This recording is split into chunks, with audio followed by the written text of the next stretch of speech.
ऐतिहासिक वीर माटी कुहुड़ी जो क्रीड़ा संस्कृति कला साहित्य संग्राम क्षेत्र में गोटे उन्नतिमूलक जगह एवं ता पाखरे नीलांबू चिलिका अवस्थिति प्रकृति भरी देइछि सौंदर्यमय एवं ये पाख अंचल मत्स्यजीवी भाई माने बहुत ये बसवास करती चिलिका उपरे निर्भर करती सोरण मानसिंहपुर पंचायतर भाई माने एवं रतनपुर भी किछि आदिवासी माने जो माने मत्स्य चाष उपरे निर्भर करिथांती तो सही परिप्रेक्षी रे आज चिलिकार मत्स्य कलिकता ठू धरिकी ओडिशार विभिन्न प्रांत को जाउची एवं ओडिशा बाहर को मध्य जाउची विदेश को मध्य जाउची से भली परिप्रेक्षी रे उद्योगी युवक आमर जय बाबू जी एठी गोटे आक्वा फिश आउ चिकेन सेंटर खोली गोटे नुआ अभिनव प्रयास एटा भुवनेश्वर रे आमर चिलिका फ्रेश भली गोटे सप एटी करछंती जो जहा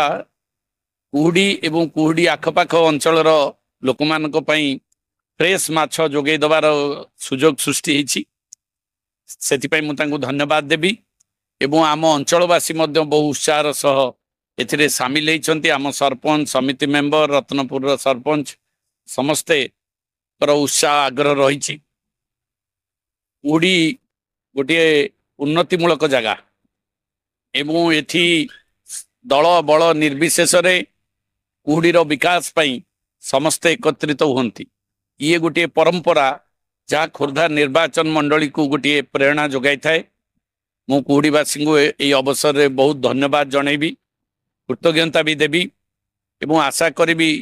कुहुड़ीर सामग्रिक विकास पई आमे समस्ते दल बल निर्विशेष एक हवा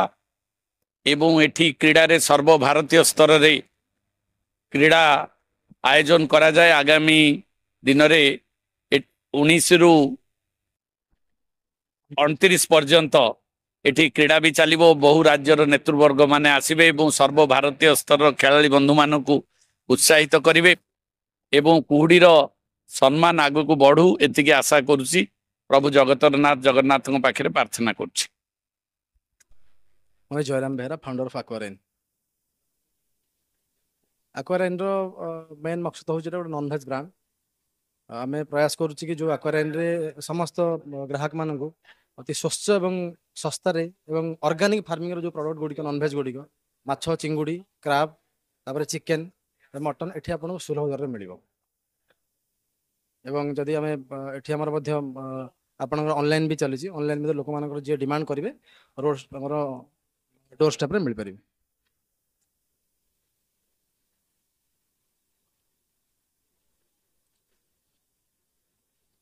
मो निजर ऑर्गेनिक फार्मिंग निजर फार्म जिनसा